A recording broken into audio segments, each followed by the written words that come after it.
엊그제 우리 금요일날 대통령 탄핵 선고가 이루어졌죠. 뭐 환호하는 분도 있고 낭망하는 분도 있고요. 많이 있습니다. 하지만 이제 모두 받아들이고 삶의 자리에서 맡은 일에 최선을 다해야 됩니다. 근데 제가 굳이 이 말씀을 드리는 이유는 이번 탄핵 사태로 인해서 목사들의 갈등이 굉장히 심했습니다. 페이스북이라는 가상의 공간에서 탄핵을 찬성하는 목사님들, 탄핵을 반대하는 목사님들 서로를 향해서 막 거친 언사를 주고받기도 하고요. 내가 참목자고 너는 가짜다. 서로가 서로에게. 하나님은 어떻게 생각하실까요?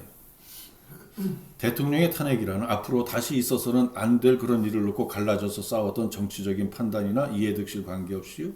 주님께서 어떤 교회를 참교회로 어떤 목자를 참목자로 보시는지 그것을 한번 생각하기 위해서 오늘 이 말씀을 준비했습니다. 참된 교회의 목사가 참된 목사라고 생각해도 아마 크게 틀리지 않을 겁니다. 아무리 교인이 많고요. 부서 간의 성도 간의 연합이 잘 이루어지고요. 각자의 다양성을 존중하고요. 그래도 그렇게 겉으로 보기에 좋은 교회 같아 보여도요. 믿음이 없다면 그것은 교회가 아닙니다. 교회에서 일어나는 온갖 행위들, 이를테면 우리의 예배 가운데는 물론이요. 함께 나누는 친교 가운데도 반드시 들어야 될 그 핵심은 예수 그리스도를 향한 믿음입니다. 이 사실을 꼭 기억하시고요. 이게 기본입니다. 기본기가 잘 다듬어진 선수들이 다른 선수들보다 더 좋은 성적을 낼 수 있듯이 기본이 충실한 교회가 하나님의 인정을 더 받게 되는 겁니다. 저는 미소교회가 그런 교회가 되기를 소망해 왔고 앞으로도 계속 그렇게 기도할 겁니다. 우리 교회가 2005년 4월 9일에 이제 창립예배, 설립예배를 드렸는데 작년에 제가 횟수를 잘못해 알아서 작년이 20주년이라 그랬죠. 그래서 올해가 20주년입니다. 생일잔치를 해도 되고 앞으로 해도 되고 뒤로 해도 되고 하는데 하나님 앞에 죄송한 마음이 커서 다른 생일잔치 따로 하지 않고요. 이렇게 예배드리고 설교하는 것으로 대신하려고 합니다. 이 요한계시록은요. 사도 요한이 쓴 마지막 성경입니다. 사도 요한은 예수님의 제자들 가운데 예수님의 어머니 마리아를 봉양하면서 유일하게 순교를 면한 분으로 전해지고 있습니다. 그가 유배지인 반모섬에서 환상을 통해서 하나님의 계시를 받아서 쓴 책이 요한계시록인데 요한계시록의 7교회는 이 소아시아 지역, 현재의 트리키의 서부에 자리 잡고 있는 그런 곳이고요. 그 지역의 역사적, 사회적, 종교적 배경과 아주 밀접한 관련이 있습니다. 먼저 1장 11절 말씀을 통해서 7교회에 대해서 간략히 알아보겠습니다. 한번 함께 읽어봅니다. 이르되 내가 보는 것을 두루마리에 써서 에베소, 서머나, 버가모, 두아디라, 사데, 빌라델비아, 라오디게아 등 7교회에 보내라 하시기로. 아멘. 각 교회에 쓴 편지의 형식은 거의 대동소이합니다. 근데 그 내용은 아주 다르죠. 어느 교회는 책망이 전혀 없이 칭찬만 하셨습니다. 근데 어느 교회는요, 칭찬 없이 책망만 하십니다. 또 어느 교회는 칭찬과 책망을 섞어서 하고 계십니다. 다 다른데 첫 번째 편지를 받은 에베소 교회부터 이제 간략히 살펴봅니다. 에베소 교회는 바울의 2차, 3차 전도여행 때 세워진 교회인데 에베소는 당시 상업의 중심지, 또 문화의 중심지, 이렇게 아주 번화한 교회였죠. 그 도시였죠. 아시아의 주요 도시 가운데 한 곳이었습니다. 에베소. 특히 세계 7대 불가사의 중에 하나로 꼽히는 아데미 신전이 있는 곳으로 유명했죠. 그래서 에베소의 그리스도인들은 우상 숭배의 갈등 속에서 신앙을 지켜나가야 됐습니다. 우상 숭배가 심했기 때문에. 하나님은 에베소 교회가 악한 자를 물리치고 인내한 것을 칭찬하셨습니다. 하지만 처음 사랑을 버렸다고 책망하셨습니다. 회개하고 처음 행위를 회복하지 않으면 촛대를 옮기겠다고 하셨습니다. 이 성경에 다 있는 말씀 제가 풀어서 말씀드리는 겁니다. 이 엄청난 경고의 말씀이죠. 두 번째는 서머나 교회입니다. 서머나는 로마 제국의 충성스러운 도시로 알려져 있습니다. 그리고 로마 황제를 숭배하는 그런 제사와 관련된 그러한 풍토, 압력 이러한 것이 굉장히 심했던 이러한 도시인데요. 이러한 박해 속에서도 서머나 교회 교인들은 믿음을 잘 지켰습니다. 특히 사도 요한의 직계 제자이면서 순교자로 잘 알려진 폴리갑이라는 분이 감독으로 섬겼던 교회입니다. 순교자 폴리갑은요, 기독교 역사에서 아주 유명한, 아주 중요한 인물입니다. 2세기 중반에 활동한 초기 교회의 지도자 중에 한 사람이었는데 86세의 나이에 이제 로마 제국의 박해로, 그때 박해가 막 심할 때 그때 체포되었습니다. 폴리갑의 신앙과 교리에 대한 강한 믿음으로 그가 존경받는 교회 지도자였을 뿐만 아니라 인품도 굉장히 훌륭한 분이었기 때문에 어떻게든지 그를 설득해서 배교시키려고 했습니다. 그러나 이제 재판정에서 가이사의 신을 경배하라는 요구를 받고 예수를 부인하면 너를 살려주겠다는 그러한 요구를 받았을 때 폴리갑이 단호하게 말했죠. 내가 86년 동안 예수님을 섬겼는데 예수님은 한 번도 나를 배신하지 않으셨고 나에게 어떠한 해도 끼치지 않으셨다. 근데 내가 어떻게 나의 왕을 배반할 수 있는가? 결국 폴리갑은 불타는 장작 더미에 묶여서 순교하게 되었는데 장작에 물을 좀 뿌렸다 그러죠. 고통이 오래 가도록. 그런데 전승에 하면 그렇게 붙은 불길이 그를 맹렬히 감쌌지만 폴리갑은 불에 타지 않았다고 합니다. 결국 그는 목이 베어져서 순교했던데 이 전승이 사실이라면 하나님께서 산채로 불에 태워지는 고통을 겪지 않게 해주신 것이죠. 마치 다니엘의 세 친구처럼요. 폴리갑의 순교는요, 초기 기독교인들에게 큰 영향을 미쳤습니다. 그의 믿음과 용기는 많은 사람들에게 신앙을 지키기 위한 본보기로 여겨졌습니다. 그의 순교 이야기는 훗날 교회의 역사와 문헌에 이제 기록되어 있고 그래서 지금까지 전해져 오고 있습니다. 그리스도인의 신앙적인 용기와 희생 그리고 하나님에 대한 신뢰를 상징하면서 오늘날에도 많은 신앙인들의 그 영감을 주고 있는 그러한 분이고요. 이렇게 기독교 신앙의 상징이 된 폴리갑이 섬긴 서머나 교회는 환난과 궁핍 그리고 유대인들의 박해와 같은 아주 수많은 역경을 딛고 하나님 앞에 신실하게 서 있는 교회였습니다. 그래서 하나님은 이 서머나 교회를 조금도 책망하지 않고 칭찬만 하시면서 죽도록 충성하라는 말씀을 주셨습니다. 오늘 설교의 중심인 빌레델피아 교회와 함께 조금의 책망도 받지 않은 믿음 좋은 교회, 7교회 중에서 이 2교회가 그렇습니다. 세 번째는 버가모 교회입니다. 이 교회가 있던 도시 버가모는요, 로마 제국의 수도였으며 계시록이 기록된 당시 공식적인 황제 숭배, 공식적인 황제 숭배의 중심지였습니다. 그래서 여러 신전과 우상들이 아주 난립하고 있었습니다. 버가모의 기독교인들은 다양한 우상 속에서 자신의 신앙을 지켜야 됐습니다.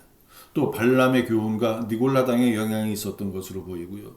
이렇게 사단이 공중권세를 쥐고 있는 도시에서 온갖 혼란 중에도 끝까지 믿음을 지킨 교회. 그래서 주님의 칭찬을 받았습니다. 그러나 책망도 하셨습니다. 버가마 교회에 발람의 교훈을 지키는 자들과 니골라당의 교훈을 지키는 자들이 있다. 쉽게 말씀드리면 우상 숭배와 행음을 즐기는 자들이 교회 안에 있다. 이러한 책망이었습니다. 그뿐 아니라 율법을 무시하는 현세의 쾌락주의자들도 너희 안에 있다. 이렇게 또 책망하셨죠. 이들은 이교도의 우상 숭배 자리에 가도 상관없다고 그렇게 주장했고요. 또 신전의 창기들과 음란한 행위를 하더라도 전혀 죄가 될 것이 없다고 가르쳤습니다. 이렇게 가증스럽고 잘못된 교훈소에서 속히 돌아와 회개하려는 것이 이게 주님의 책망이었습니다. 네 번째는 두아디라 교회에 대한 말씀입니다. 두아디라는 당시 상업의 중심지였습니다. 그래서 오늘의 노조와 같은, 민노총과 같지는 않았겠지만 노조와 같은 직업조합이 강하게 작용하던 곳입니다. 이러한 조합들이 우상숭배와 관련된 의식을 또 요구했습니다. 마치 지금 영화나 드라마를 촬영하기 전에 고사를 지내는 그런 풍토가 남아있는, 그래서 기독 연예인들이 아주 어려워하는 그런 것과 같은 요구죠. 그렇기 때문에 두아디라 교회의 교인들이 신앙을 지키는데 어려움을 겪어야 됐습니다. 계시록 2장 18절부터 29절까지가 이 교회에 보내는 편지입니다. 7교회 중에서 가장 길게 말씀하셨습니다. 하지만 두아디라 교회는 7교회 중에서 가장 작은 도시에 있는 작은 교회였습니다. 더군다나 두아디라 신은 아폴로 신을 열렬히 숭배했던 그런 이방 성읍이었습니다. 이런 환경임에도 불구하고 교회가 보여준 믿음과 사랑과 섬김과 인내에 대해서 주님이 칭찬하셨습니다. 그러나 책망도 하셨죠. 이 두아디라 교회가 거짓 선지자인 이세벨을 용납하고 있었다는 것. 그래서 행음과 우상 숭배가 빚어지도록 적극적으로 말리지 아니하고 견책하지 아니하고 방관하고 있는 그 사실에 대해서 책망하셨습니다. 5번째 편지를 받은 교회는 사대교회입니다. 사대는 요 말씀이 있던 그 전에, 그 과거에 아주 번성했던 도시였습니다. 하지만 주님이 말씀하신 당시에는 쇠퇴하고 있었습니다. 교회 역시 외적으로는 살아있는 보이나 영적으로는 죽은 상태에 있던 것으로 평가받았습니다. 이 지역의 자만과 부패가 교회의 상태에 큰 영향을 끼쳤던 것으로 보이고요. 그래서 교회는 믿음이 없이 그냥 형식만 갖추고 있었습니다. 당연히 영적으로 깊은 잠에 빠져 있는 그러한 교회였죠. 그래서 주님은 깨어나라고 말씀하십니다. 이 교회는 무엇보다 영적인 회복이 절실했습니다. 그러나 칭찬받을 만한 일도 있었습니다. 이 교회 안에 죄에 물들지 않고 깨끗하게 신앙을 지키며 살아가는 성도들이 그래도 있었던 겁니다. 여섯 번째 교회가 오늘 본문의 주인공인 빌라델비아 교회인데요. 이 교회는 작은 능력으로 아주 크게 충성한 교회입니다. 자세한 내용은 이제 뒤에 말씀드리고요. 마지막 일곱 번째 라오디게아 교회. 라오디게아는 부유하고 상업적으로 번영한 도시였는데 특히 의학과 섬유 산업으로 유명했습니다. 그런데 물리적으로 지나치게 부유한 게 영적인 상태에 손상을 주었습니다. 무슨 말인지 아시겠죠? 너무 다 막 가지니까 그 영적으로 그렇게 간절함이 없었다는 거죠. 그래서 미지근한 신앙 상태가 교회의 특징으로 나타났습니다. 그 때문에 주님의 칭찬이 전혀 없는 교회가 되고 말았죠. 차지도 덥지도 않다고 책망하시면서 토해내겠다고 말씀하십니다. 급히 돌이키지 않으면 즉시 버림받을 수 있는 그런 위험에 처해 있다는 사실을 알 수 있죠. 이렇게 7교회에 보내신 편지에서 각 교회에 대한 칭찬과 책망을 할 수 있는데 이 말씀을 통해서 오늘 우리의 신앙을 점검해 볼 수 있어야 합니다. 우리가 주님을 처음 만났을 때 느꼈던 뜨거운 감정, 그 마음을 우리가 항상 유지해야 됩니다. 처음 사랑을 잃지 않아야 한다는 말씀입니다. 덥든지 차든지 하라는 말은 미지근하지 말라는 말이고 차가우면 안 되죠. 뜨거워야죠. 뜨거워야 됩니다. 환난을 견디고 믿음을 지켜야 됩니다. 부도덕한 행위와 우상 숭배를 철저히 막아야 됩니다. 아이 그 정도는 돼. 그 정도는 괜찮아. 그 정도는 다 세상 사는 건데 이해할 수 있어. 이러면 안 됩니다. 우리 주님은 술에 물 탄 듯 물에 술 탄 듯 뜻도 미지근한 신앙을 싫어하십니다. 그리고 타협하는 신앙, 현실에 이렇게 맞춰가는 그런 신앙은 더 싫어하십니다. 확실하게, 귀하면 화끈하게 우리 미수가족 여러분은 모두 확실하고 화끈하게 믿을 수 있기를 간절히 소원합니다. 이렇게 7교회를 대략 살펴봤는데 이제 그 중에서 오늘 본문을 통해서 우리가 본받아야 될 그런 빌라델비아 교회에 대해서 좀 더 깊이 들여다봅니다. 주님이 칭찬만 하신 교회. 7교회 중에서 서머나 교회와 함께 책망이 전혀 없는 교회. 그러니까 얼마나 아름다운 모습입니까? 빌라델비아라는 도시의 이름 자체가요. 형제를 사랑하는 자 이런 의미입니다. 또 이 도시에 다른 이름이 있는데 작은 아테네입니다. 빌라델비아는 주후 17년에 일어난 대지진으로 말미암아 심하게 파괴되었던 곳입니다. 그래서 당시 티베리우스 황제가 이 도시를 재건하기 위해서 아낌없이 지원을 퍼부었습니다. 그래서 빌라델비아가 황제에게 감사를 표시하면서 황제와 좋은 관계가 계속 이어졌습니다. 그래서 주후 214년 카라칼라 황제로부터 황제 숭배 신전관리자라는 그런 특별한 칭호까지 받게 되었습니다. 이 도시가요. 황제를 우상으로 섬기는 대표적인 도시가 되어버린 겁니다. 당연히 그 안에 있는 교회는 어려움이 따를 수밖에 없죠. 그래서 어느 지역보다도요 순교자가 많이 나왔습니다. 결국 빌라델비아는 천재지변이라고 할 수 있는 대지진의 여파로 인해서 우상의 도시로 불릴 정도로 타락해버린 겁니다. 그 안에 교회가 있었던 거죠. 그렇다면 정치의 실종으로 경제 상황까지 최악으로 치닫고 있는 지금 우리 대한민국, 미국의 관세 폭탄으로 더 큰 경제 쓰나미가 예상되고 초유의 대형 산불, 싱크홀, 크고 작은 사고가 끊이지 않고 대선까지 이제 곧 치러야 되는 이 대한민국, 이렇게 사회적인 불안 요소가 증가하고 있는 우리나라는 지금 영적으로 과연 어떠한 상태일까? 이 나라에 살고 있는 우리는 어떠한 상태일까? 여러분 얼마 전에요 제가 TV 편성표를 보다가 TV 보면 이렇게 눌러갖고 이렇게 편성표에서 쭉 내리면서 볼 만한 그 프로그램을 고르잖아요. 그걸 보다가 눈이 가는 제목이 있어서 봤습니다. 보진 않았고요. 그거를 이제 눌렀습니다. 제목이 신들린 연애더라고요. 그래서 네이버로 검색해봤더니요. MG 점술가들의 짝짓기 프로그램이랍니다. MG 점술가들. 그러니까 젊은 무당 박수들이 서로 나와서 예능을 하는 겁니다. 공중파에서 이러한 방송을 하고 있습니다. 요즘 예능의 집단 임시체제를 많이 사용하는데 거의 빠짐없이 돌싱이나 동성애자나 성전환자들이 하나씩은 꼭 들어갑니다. 그래야 시청률이 높아진답니다. 돌싱만 나오는 프로그램도 있고요. 어떤 프로그램은 장성한 자녀가 독립하지 않는다고 이상한 애 취급을 하는 그러한 프로그램도 있습니다. 세상이 너무 이상하게 돌아갑니다. 이럴 때일수록 기독교인들의 역할이 필요합니다. 썩어져가는 세상의 부패를 막는 소금이 되어야죠. 본문 7절 말씀 보세요. 우리 함께 읽어봅니다.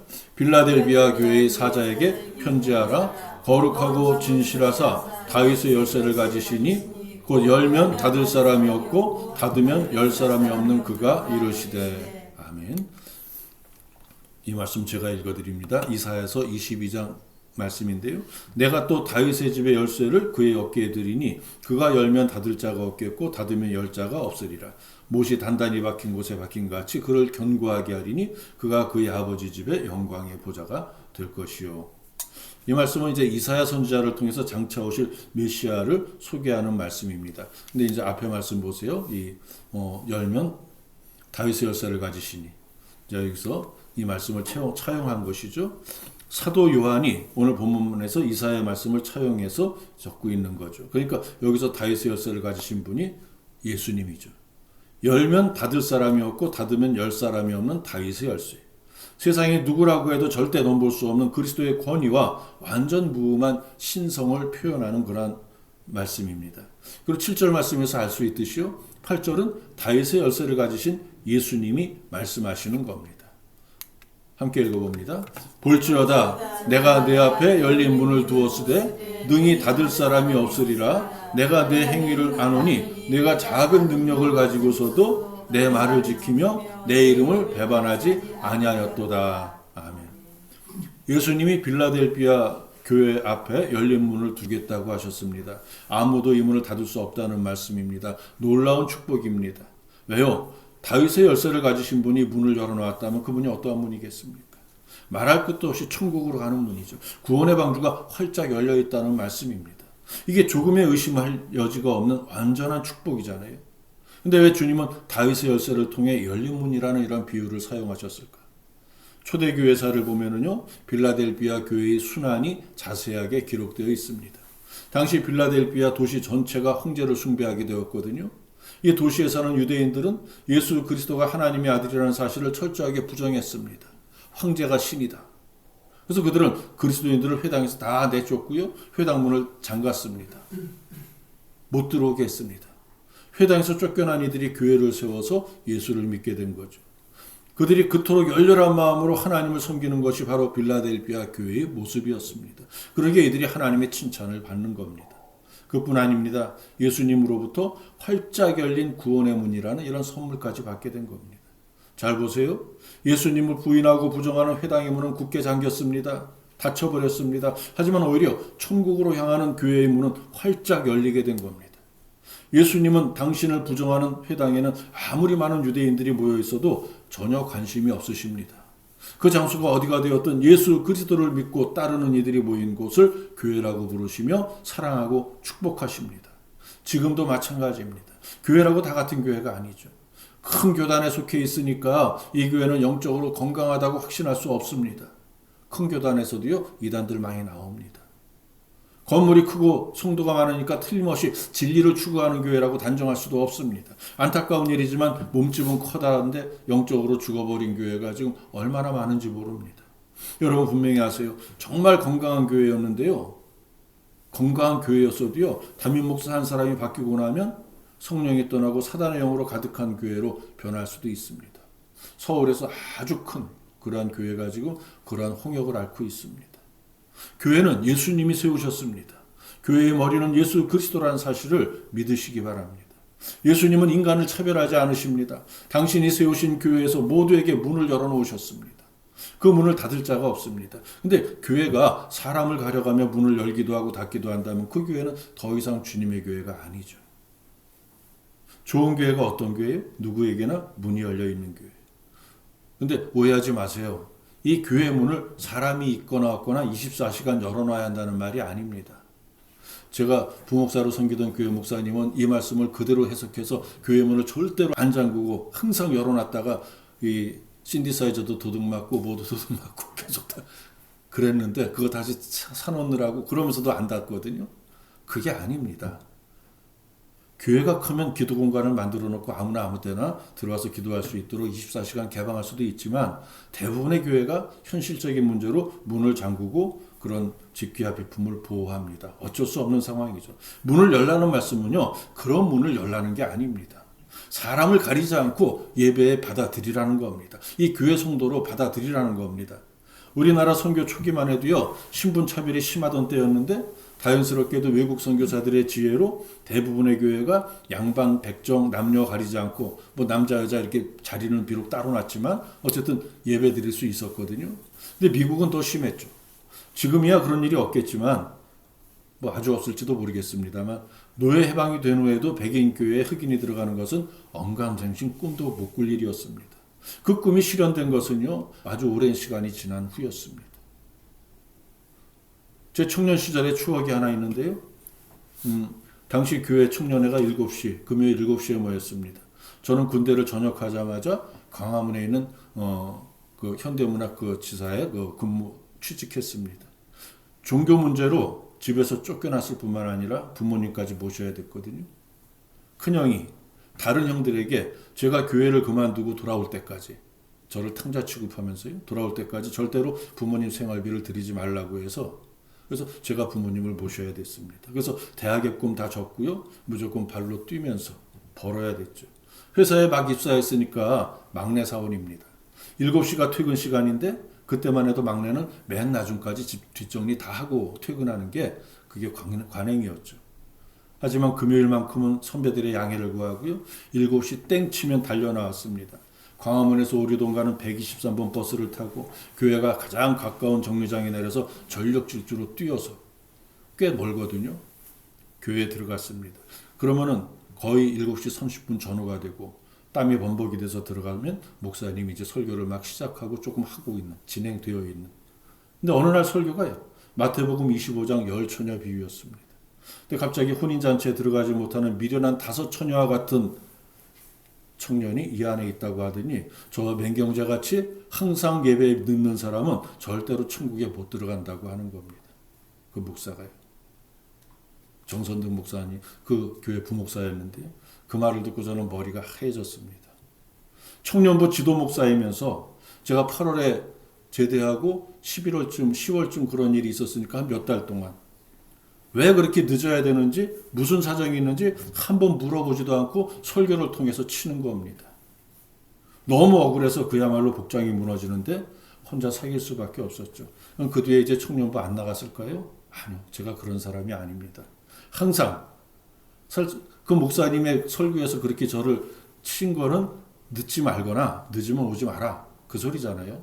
저는 항상 그 뒤에도 7시 땡 하면 퇴근하고 달려서 갔습니다. 늘 같은 시간에 당당히 문 열고 들어갔습니다. 속으로 되게 미웠을 겁니다.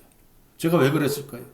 하나님께 예배드리러 오는 거니까 나에게 주어진 상황에서 내가 최선을 다하면 되는 거지 목사의 말에 흔들릴 필요가 없다고 생각했기 때문이죠. 만약에 그 목사님이 담임 목사님 같으면 제가 아마 교회를 이제 옮겼을지도 모르지만 어쨌든 그 목사님 후에 어떻게 하셨는지 조금씩 들어서 알고 있습니다만 고난이 참 많았습니다.